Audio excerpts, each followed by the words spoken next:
여러분, 혹시 주변 사람들이 여러분을 가볍게 여기거나 함부로 대한다고 느낀 적이 있나요? 대화할 때 건성으로 듣거나 무례한 말을 던지거나 심지어 여러분의 의견을 대수롭지 않게 취급하는 순간들 말입니다. 우리는 누구나 존중받고 싶어 합니다. 하지만 현실에서는 그런 대우를 받지 못하는 경우가 많죠. 때로는 친한 친구나 동료조차도 무심코 선을 넘는 말을 하거나 당연하다는 듯 부담스러운 부탁을 하기도 합니다. 이런 상황이 반복되면 자존감은 흔들리고 불필요한 스트레스가 쌓이게 됩니다. 그렇다면 이런 문제를 해결할 수 있는 방법은 없을까요? 사람들에게 더 나은 대우를 받으려면 어떻게 해야 할까요? 높은 지위를 가져야 할까요? 아니면 돈이 많아야 할까요? 사실 존중받는 사람들은 반드시 특별한 환경에서 자란 것도 대단한 배경을 가진 것도 아닙니다. 중요한 건 어떤 태도로 사람을 대하고 어떤 방식으로 말하느냐에 달려 있습니다. 오늘 영상에서는 사람들이 여러분을 함부로 대하는 이유와 여러분이 일상에서 더 존중받을 수 있는 구체적인 방법을 이야기해 보겠습니다. 이 방법을 제대로 익히고 나면 사람들이 여러분의 말을 더 진지하게 듣고 대화에서 함부로 선을 넘지 않으며 여러분을 대하는 태도가 달라질 것입니다. 그리고 이 방법을 익힐 수 있는 구체적인 연습 방법도 자세히 이야기해 보겠습니다. 사람들은 왜 여러분을 함부로 대하는 걸까요? 사실 사람들이 상대를 함부로 대하는 때는 상대방이 자기 방어가 약해 보일 때입니다. 한 가지 사례를 들려드리겠습니다. 어느 회사에 두 명의 입사 동기가 있습니다. 첫 번째 사람은 자신의 의견을 말할 때 항상 조심스럽고 제 생각이 틀릴 수도 있지만 별거 아니지만 과 같은 말을 먼저 합니다. 동료들은 그의 의견을 중요하게 여기지 않고 심지어 그의 아이디어를 빼앗아 자기 공으로 돌리기도 합니다. 반면 두 번째 사람은 비슷한 아이디어를 내지만 이 방식이 더 효과적일 겁니다. 라며 확신을 가지고 말합니다. 자연스럽게 사람들은 그의 의견을 더 존중하게 됩니다. 즉, 자신을 지키고 싶은 마음이 있더라도 표현하지 않으면 상대는 그 경계를 쉽게 넘습니다. 그러니 의견을 말할 때는 불필요한 사과나 추저함 없이 명확하고 단호하게 표현하는 것이 중요합니다.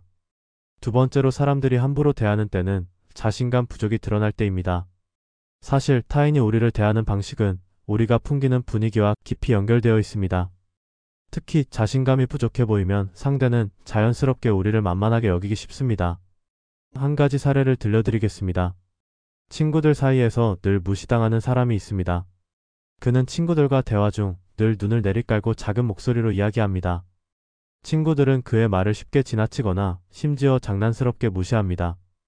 하지만 같은 말을 하더라도 시선을 유지하고 확신 있는 목소리로 말하면 상대의 반응이 달라집니다. 결국 우리가 무시당하지 않으려면 자신감을 표현하는 것이 중요합니다. 비언어적 표현, 즉 눈을 마주치고 적절한 속도로 또렷하게 말하며 필요할 때는 침묵의 힘까지 활용하는 것이 도움이 됩니다. 자신감 있는 태도는 단순한 성격이 아니라 연습을 통해 얼마든지 기를 수 있습니다. 그러니 다음번에 중요한 자리에서 말할 때는 작은 목소리 대신 명확한 톤과 태도로 표현해 보세요. 그러면 사람들이 여러분을 대하는 태도가 확실히 달라질 것입니다. 세 번째로 사람들이 여러분을 함부로 대하는 때는 관계에서 권력 불균형이 있을 때입니다. 직장, 학교, 친구들 사이에서 누구는 쉽게 무시당하는 반면 누군가는 타인을 하대하는 모습을 보이곤 하죠. 이런 권력 불균형이 존재하는 환경에서는 무례한 행동이 더욱 심화되기 쉽습니다. 예를 들어보겠습니다. 두 명의 신입사원이 있습니다. 첫 번째 신입사원은 열심히 일하지만 상사는 그에게 기본적인 존중조차 보이지 않습니다. 회의 중 그의 의견을 가로막고 결과가 좋으면 자기 공으로 돌리고 실수가 있으면 공개적으로 질책하죠. 그는 반박하고 싶지만 상사의 권한이 크기 때문에 쉽게 말을 꺼내지 못합니다. 결국 그는 위축되고 주변 동료들도 그를 가볍게 여기기 시작합니다. 반면 또 다른 신입사원은 같은 위치에 있지만 다릅니다. 상사의 말에 무조건 수긍하기보다 의견을 말할 때는 차분하고 논리적으로 자신의 입장을 설명합니다. 또한 동료들과 좋은 관계를 유지하며 신뢰를 쌓아갑니다. 시간이 지나면서 사람들은 그를 함부로 대할 수 없는 존재로 인식하게 되죠. 학교에서도 마찬가지입니다. 서열 문화가 강한 집단에서는 후배나 특정 친구를 쉽게 무시하는 행동이 나타나곤 합니다. 가령 한 학생은 늘 친구들의 심부름을 도맡아 하고 모임에서도 의견을 내기보다는 남들의 결정을 따르는 편입니다. 그러다 보니 친구들은 그를 함부로 대하거나 무례한 말을 해도 개의치 않습니다. 반대로 또 다른 학생은 비슷한 위치에 있지만 필요할 때는 단호하게 이건 내가 하고 싶지 않아 라며 자신의 의사를 명확히 표현합니다. 그러자 친구들은 그를 쉽게 무시하지 못하고 자연스럽게 대우가 달라지죠. 권력 불균형이 있는 관계에서 벗어나려면 먼저 자신의 입장을 명확히 밝히고 주변 사람들과의 관계를 조율하는 것이 중요합니다.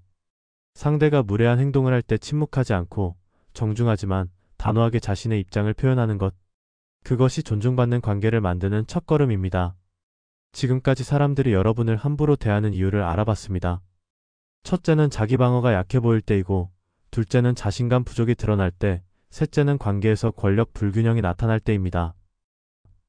그렇다면 사람들이 여러분을 함부로 대하지 못하게 하는 방법은 무엇일까요? 지금부터는 여러분이 인간관계에서 더 존중받을 수 있는 방법에 대해 알아보겠습니다. 첫째는 단호하게 의사표현을 하는 것입니다. 명확하고 차분한 어조로 자신의 입장을 표현하는 것이 중요합니다. 누군가가 무례한 말을 했지만 순간 당황해서 아무 말도 하지 못하고 그냥 넘어간 적이 있을 것입니다. 나중에 후회하며 그때 뭐라고 말할 걸 그랬어 라고 생각하지만 막상 같은 상황이 반복되면 여전히 대처하기 어렵습니다. 하지만 단호한 의사표현을 연습하면 상황을 바꿀 수 있습니다. 예를 들어 직장에서 동료가 자꾸 비꼬는 말을 한다고 가정해 보겠습니다. 그렇게 쉬운 것도 몰라? 라는 말을 들었을 때 보통은 애써 웃어넘기거나 그냥 참아버리죠. 하지만 이렇게 반응하면 상대는 계속해서 같은 태도를 유지할 가능성이 높습니다. 이럴 때는 단호하고 차분한 어조로 그렇게 말하면 기분이 나빠요. 정중하게 이야기해주세요. 라고 말하는 것이 중요합니다. 감정을 억누르거나 화를 내는 것이 아니라 상대가 자신의 행동을 인지할 수 있도록 명확하게 표현하는 것이 핵심입니다. 또 다른 예로 친구가 부탁을 할 때마다 부담스럽게 느껴지는데 거절을 못해서 늘 들어주는 경우가 있습니다. 처음에는 도와주는 게 괜찮았지만 점점 요구가 커지면서 불편해졌다면 더 이상 참기보다는 솔직하게 말해야 합니다. 미안하지만 이번에는 힘들 것 같아. 라고 단호하게 말하면 상대도 더 이상 무리한 부탁을 하기 어려워집니다. 이처럼 단호한 의사표현은 상대를 공격하는 것이 아니라 나 자신을 보호하는 방법입니다. 감정을 최대한 배제하고 짧고 명확한 문장으로 의사를 전달하면 상대도 함부로 대할 수 없게 됩니다. 처음에는 어색할 수 있지만 반복적으로 연습하다 보면 자연스럽게 내 의견을 말할 수 있고 결국 존중받는 관계를 만들 수 있습니다. 사람들이 함부로 대하지 못하게 하는 두 번째 방법은 비언어적 커뮤니케이션을 활용하는 것입니다. 말 한마디 하지 않아도 사람들은 우리를 보고 이 사람을 존중해야 할지 무시해도 될지 판단하는 경우가 많습니다. 그 기준이 무엇일까요? 바로 비언어적 커뮤니케이션입니다. 즉, 몸짓, 표정, 목소리 톤 같은 요소들이 우리가 풍기는 분위기를 결정짓는 것이죠. 자신감 있는 태도를 보이면 상대는 자연스럽게 우리를 존중하게 됩니다. 반대로 몸을 움츠리거나 시선을 피하면 만만한 사람이라는 인상을 주기 쉽습니다. 예를 들어 직장에서 발표를 해야 하는 상황을 떠올려 봅시다. 한 사람이 발표를 시작하자마자 고개를 숙이고 목소리는 자꾸 불안정하며 종이에 시선을 고정한 채 빠르게 말을 이어갑니다. 이런 모습을 보면 듣는 사람들은 발표자의 말에 집중하기보다는 그가 긴장하고 있다는 점에 더 신경을 씁니다. 심지어 어떤 사람들은 자신감이 없어 보이네 라고 생각하며 무시하는 태도를 보일 수도 있습니다. 반면 또 다른 발표자는 어깨를 펴고 청중을 향해 시선을 맞추며 또박또박 차분한 목소리로 말합니다. 그는 특별한 말이나 카리스마 넘치는 표현을 하지 않았지만 자세와 목소리만으로도 신뢰감을 주고 있습니다. 당연히 사람들은 그의 말에 더 집중하고 존중하는 태도를 보이게 되죠. 비언어적 커뮤니케이션은 직장뿐만 아니라 일상에서도 큰 영향을 미칩니다. 예를 들어 친구들과 대화할 때 늘 몸을 웅크리고 있거나 말할 때 시선을 피하는 습관이 있다면 주변 사람들은 자연스럽게 그를 소극적인 사람으로 인식할 것입니다. 그러다 보면 의견을 내도 쉽게 무시당하거나 장난의 대상이 되기 쉽습니다. 하지만 같은 말을 하더라도 어깨를 펴고 상대방과 눈을 맞추며 또렷한 목소리로 이야기하면 분위기가 완전히 달라집니다. 상대는 이 사람에게 함부로 할 수 없겠구나 라고 느끼게 되죠. 비언어적 커뮤니케이션은 연습을 통해 얼마든지 개선할 수 있습니다. 팔짱을 끼거나 몸을 움츠리는 습관이 있다면 거울 앞에서 자신의 자세를 점검해 보세요. 그리고 말할 때는 가능한 한 눈을 마주치고 또박또박 말하는 연습을 해보세요. 처음에는 어색할 수 있지만 작은 변화가 쌓이면 자연스럽게 자신감이 배어 나옵니다. 그리고 그 자신감은 결국 사람들이 여러분을 함부로 대하지 못하게 만드는 중요한 요소가 될 것입니다. 사람들이 함부로 대하지 못하게 하는 방법 세 번째는 거절의 기술을 익히는 것입니다. 많은 사람들이 부탁을 거절하지 못해 불편한 상황을 겪습니다. 상대가 무리한 부탁을 해도 차마 싫다는 말을 하지 못해 결국 떠맡게 되는 경우가 많죠. 그런데 이런 상황이 반복되면 어떻게 될까요? 사람들은 점점 더 그 사람을 만만하게 보고 자신의 편의를 위해 함부로 대하기 시작합니다. 그래서 사람들에게 존중받기 위해서는 거절의 기술을 익히는 것이 필수적입니다. 단호하지만 예의 바르게 자신의 의사를 밝히는 연습이 필요하죠. 예를 들어 직장에서 늘 추가 업무를 떠맡는 사람이 있습니다. 동료들은 마감이 임박한 일이나 자신들이 하기 싫은 일을 자연스럽게 그에게 떠넘깁니다. 처음에는 거절하지 못하고 네, 제가 해볼게요. 라고 말했지만 시간이 지날수록 그에게 주어진 업무량은 점점 늘어났습니다. 결국 그는 야근까지 하며 동료들의 일을 대신해주지만 정작 본인의 노력은 인정받지 못합니다. 이런 상황에서 벗어나려면 어떻게 해야 할까요? 그가 처음부터 죄송하지만 제 업무도 많아서 도와드리기 어렵습니다. 라고 단호하게 말했다면 상황이 달라졌을 것입니다. 중요한 건 거절하는 방식입니다. 무례하게 거절할 필요는 없지만 상대에게 확실한 메시지를 전달하는 것이 중요합니다. 비슷한 상황은 인간관계에서도 자주 나타납니다. 친구들 사이에서도 부탁을 거절하지 못하는 사람이 있습니다. 예를 들어 늘 운전을 도맡아 하는 사람이 있습니다. 모임이 있을 때마다 친구들은 자연스럽게 내가 차 가져오면 되겠네 라고 말합니다. 처음에는 별다른 불만 없이 들어줬지만 나중에는 부담이 커지고 불공평하다는 생각이 들기 시작합니다. 하지만 지금까지 계속 들어줬기 때문에 이제 와서 거절하기가 어렵습니다. 이런 경우 이번에는 힘들 것 같아. 다른 방법을 찾아보자. 라고 말하며 자연스럽게 선을 긋는 것이 필요합니다. 한번 단호하게 선을 긋고 나면 상대도 더 이상 함부로 요구하지 못하게 됩니다. 거절하는 것이 불편한 이유는 상대방이 실망하거나 관계가 어색해질까봐 두렵기 때문입니다. 하지만 지나치게 희생하다 보면 결국 자신이 지치고 상대에게도 존중받지 못하게 됩니다. 거절은 관계를 단절하는 것이 아니라 건강한 관계를 유지하기 위한 필수적인 요소입니다. 처음에는 어색하겠지만 연습을 통해 자연스럽게 단호한 태도를 기르는 것이 중요합니다. 그렇다면 현명하게 거절하는 방법은 무엇일까요? 거절을 잘하는 것은 단순히 싫다고 말하는 것이 아닙니다. 어떻게 말하느냐에 따라 상대방이 기분 나빠하지 않으면서도 우리의 의사를 분명하게 전달할 수 있습니다. 여기에는 몇 가지 요령이 있습니다. 첫째, 이유를 장황하게 설명할 필요 없이 간결하게 말하는 것이 좋습니다. 많은 사람들이 거절을 하면서 제가 사실 요즘 너무 바쁘고 일정이 꽉 차 있어서요. 그리고 어제부터 몸도 좀 안 좋고처럼 장황한 설명을 합니다. 하지만 이렇게 하면 상대는 빈틈을 찾으려고 합니다. 조금만 도와주면 안 돼? 그럼 다음 주는 어때? 라며 계속 설득하려 들겠죠. 그래서 거절할 때는 짧고 확실하게 말하는 것이 중요합니다. 예를 들어 동료가 갑자기 오늘 대신 보고서를 착성해 줄 수 있어? 라고 요청한다면 죄송하지만 이번에는 힘들 것 같아요. 라고 짧고 단호하게 말하면 됩니다. 필요하면 한마디 덧붙여도 좋습니다. 저도 지금 할 일이 많아서요. 이렇게 이유를 짧게 덧붙이면 상대방이 더 이상 설득할 여지를 찾기 어려워집니다. 둘째, 불필요한 사과를 하지 않는 것이 중요합니다. 거절할 때 많은 사람들이 정말 미안한데, 죄송해요, 제가 도와주고 싶은데 처럼 지나치게 미안해하는 표현을 씁니다.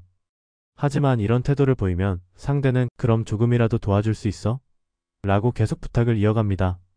게다가 반복해서 사과하면 본인도 점점 부담을 느끼고 결국 부탁을 들어주게 될 가능성이 커집니다. 거절할 때는 사과하는 대신 단호하지만 정중한 태도를 유지하는 것이 중요합니다. 예를 들어 친구가 내가 이번 모임 장소 좀 예약해 줄 수 있어? 라고 했을 때 이번에는 내가 어려울 것 같아. 다른 사람이 맞는 게 좋겠다. 라고 말하면 됩니다. 셋째, 대안을 제시하는 방법을 활용하면 거절이 더 부드러워집니다. 완전히 거절하기 어렵다면 상황에 따라 대안을 제시하는 것도 좋은 방법입니다. 예를 들어 동료가 이번 발표 자료 좀 같이 준비해 줄 수 있어? 라고 요청했을 때 시간이 없다면 지금은 시간이 안 되지만 필요한 자료 몇 개는 공유해 줄 수 있어. 라고 말하는 것이 한 가지 방법입니다. 또는 친구가 이번 주말에 이사하는데 도와줄 수 있어? 라고 했을 때 주말에는 시간이 안 되는데 평일에 필요한 물건 사는 건 같이 가줄 수 있어. 라고 하면 상대도 거절을 받아들이기 쉬워집니다. 대안을 제시하면 상대방이 거절을 덜 부담스럽게 받아들이고 관계에도 불필요한 갈등이 생기지 않죠. 거절을 잘하는 사람은 결국 더 존중받습니다. 거절을 못하는 사람은 계속해서 부탁을 떠맡고 시간이 지날수록 사람들은 그를 더욱 만만하게 보게 됩니다. 하지만 자신의 한계를 명확히 설정하고 무리한 요구를 거절할 줄 아는 사람은 함부로 대할 수 없는 존재가 됩니다. 중요한 건 거절하는 것이 관계를 깨는 것이 아니라 건강한 관계를 유지하기 위한 필수 요소라는 점입니다. 그러니 앞으로 부담스러운 부탁을 받았을 때 즉각적으로 내라고 답하기 전에 한 번 더 생각해 보세요. 정말 할 수 있는 일인지 혹은 억지로 받아들이는 것은 아닌지 판단해 보세요. 그리고 필요하다면 단호하지만 예의 바르게 거절해 보세요. 처음에는 어색할 수 있지만 연습하다 보면 자연스럽게 거절하는 능력이 길러지고 결국 더 당당한 자신을 발견할 수 있을 것입니다. 사람들이 함부로 대하지 못하게 하는 네 번째 방법은 일관된 태도를 유지하는 것입니다. 사람들이 여러분을 대하는 태도는 여러분이 일관되게 보이는 모습에 따라 결정됩니다. 처음에는 단호하게 대응했지만 상대방이 계속 밀어붙이자 결국 요구를 들어준 적이 있나요? 이런 경우 상대는 여러분이 결국엔 수락할 것이라는 신호로 받아들이고 이후에도 같은 방식으로 행동할 가능성이 높아집니다. 그래서 중요한 것은 한번 단호한 모습을 보였으면 끝까지 유지하는 것입니다. 예를 들어 회사에서 자주 야근을 강요하는 상사가 있다고 가정해 봅시다. 어느 날 한 직원은 오늘은 개인 일정이 있어서 야근이 어렵습니다. 라고 단호하게 말합니다. 하지만 상사가 다들 하는데 너만 빠지면 곤란해. 라고 하면서 계속 압박하자 결국 그는 알겠습니다. 라며 수락하고 맙니다. 이 경우 상사는 다음에도 같은 방식으로 강요할 것이고 그는 계속해서 원치 않는 야근을 해야 하는 상황에 놓이게 됩니다. 반면 또 다른 직원은 죄송하지만 오늘은 어려울 것 같습니다. 제 업무는 내일 아침 일찍 와서 마무리하겠습니다. 라고 말하고 상사의 압박에도 태도를 바꾸지 않습니다. 처음엔 상사가 불만을 가질 수도 있지만 시간이 지나면서 그는 야근을 강요할 수 없는 사람으로 인식되고 상사는 무리한 요구를 하지 않게 됩니다. 또 다른 예를 이야기해 보겠습니다. 친구들 사이에서도 이런 일이 자주 발생합니다. 늘 다른 친구들의 부탁을 잘 들어주는 사람이 있습니다. 어느 날 한 친구가 너가 우리 대신 카페 자리 좀 맡아줘. 라고 부탁합니다. 그는 처음엔 오늘은 힘들어. 라고 거절하지만 친구들이 야, 그냥 잠깐만 자리 잡아주면 되잖아. 라며 계속 밀어붙이자 결국 알겠어 라고 받아들입니다. 이렇게 되면 이후에도 친구들은 그에게 부담스러운 부탁을 계속하게 될 것입니다. 이처럼 처음에 강한 태도를 보이는 것만으로는 부족합니다. 중요한 것은 그 태도를 끝까지 유지하는 것입니다. 한번 물러서면 상대방은 다음에도 밀어붙이면 된다고 생각합니다. 따라서 여러분이 존중받기를 원한다면 아니요라고 말한 뒤에는 흔들리지 않는 것이 중요합니다. 하지만 많은 사람들이 한 번은 거절했다가도 상대의 설득이나 압박에 흔들리곤 합니다. 처음에는 안 돼. 라고 말했지만 상대가 계속해서 부탁하거나 감정을 이용하면 결국 수락하는 경우가 많습니다. 이렇게 되면 상대는 조금만 더 밀어붙이면 결국 들어줄 거야. 라고 생각하고 무리한 요구를 반복하게 됩니다. 결국 사람들은 태도가 일관된 사람을 함부로 대하지 못합니다. 이제부터는 여러분도 한번 내린 결정을 쉽게 바꾸지 않는 연습을 해보세요. 그러면 사람들은 더 이상 함부로 대할 수 없는 사람으로 여러분을 인식하게 될 것입니다. 지금까지 사람들이 여러분을 함부로 대하지 못하게 하는 구체적인 방법 4가지를 알아보았습니다. 첫째는 단호하게 의사표현을 하는 것입니다. 둘째는 비언어적인 커뮤니케이션을 활용하는 것입니다. 셋째는 거절의 기술을 익혀 현명하게 거절하는 것입니다. 넷째는 일관된 태도를 유지하는 것입니다. 하지만 이 4가지 방법을 알고 있더라도 한 번에 완성되지는 않습니다. 꾸준한 연습이 필요하죠. 처음에는 어색하고 어려울 수 있지만 반복하다 보면 자연스럽게 익숙해질 수 있습니다. 그렇다면 구체적으로 어떻게 연습하면 좋을까요? 지금부터 실천할 수 있는 3가지 연습법을 알려드리겠습니다. 첫째, 거울 앞에서 연습하세요. 먼저 거울을 보면서 자신의 말투와 자세를 체크하는 것이 중요합니다. 많은 사람들이 거절할 때 목소리가 작아지거나 시선을 피하는 경우가 많습니다. 하지만 이렇게 하면 상대에게 나도 확신이 없어요. 라는 신호를 줄 수 있습니다. 거울 앞에 서서 이번에는 힘들 것 같아요. 이렇게 말하면 기분이 좋지 않아요. 같은 단호한 문장을 연습해 보세요. 목소리가 흔들리지 않는지, 표정이 주저하는 듯 보이지 않는지 체크하는 것이 핵심입니다. 어깨를 펴고 차분한 목소리로 또박또박 말하는 연습을 하면 실제 상황에서도 훨씬 자연스럽게 표현할 수 있습니다. 둘째, 친구나 가족과 역할극을 하세요. 실제 상황에서 거절하는 것이 부담스럽다면 가족이나 친구와 함께 역할극을 해보는 것도 좋은 방법입니다. 예를 들어, 친구에게 내가 계속 무리한 부탁을 하는 역할을 해줘. 라고 요청한 뒤 이를 단호하게 거절하는 연습을 해보세요. 친구가 이번에도 도와주면 안 돼? 라고 요청했을 때 이번에는 힘들어. 라고 말하고 친구가 다시 설득하면 미안하지만 이번엔 도와줄 수 없어. 라고 일관되게 대답하는 훈련을 하는 것이 좋습니다. 반복해서 연습하면 실제로도 훨씬 자연스럽게 대응할 수 있습니다. 셋째, 작은 변화부터 시작하세요. 처음부터 너무 큰 변화를 시도하면 부담될 수 있습니다. 그래서 작은 거절부터 실천하는 것이 효과적입니다. 예를 들어 카페에서 주문할 때 얼음 없이 주세요. 라고 요청하는 작은 습관부터 시작해보세요. 혹은 친구가 오늘 꼭 만나야 해. 라고 말했을 때 오늘은 어려울 것 같아. 다음에 보자. 라고 단호하게 말해보는 것도 좋은 연습이 됩니다. 이렇게 일상 속에서 작은 변화들을 시도하다 보면 점점 더 큰 상황에서도 자연스럽게 단호한 태도를 유지할 수 있습니다. 연습은 배신하지 않습니다. 처음에는 어색하고 어렵겠지만 거울 앞에서 연습하고 역할극을 해보고 작은 거절부터 실천하다 보면 어느새 단호한 태도가 자연스럽게 몸에 배어 있을 것입니다. 그러니 오늘부터 하나씩 실천해보세요. 오늘은 사람들이 여러분을 함부로 대하지 못하게 하고 여러분이 존중받을 수 있는 방법에 대해 이야기했습니다. 마지막으로 방법을 정리해보겠습니다. 첫째, 단호하게 의사표현을 하세요. 둘째, 비언어적인 커뮤니케이션을 활용하세요. 셋째, 거절의 기술을 익혀 현명하게 거절하세요. 넷째, 일관된 태도를 유지하세요. 여러분도 한번 실천해보세요. 그리고 여러분의 경험을 댓글로 남겨주세요.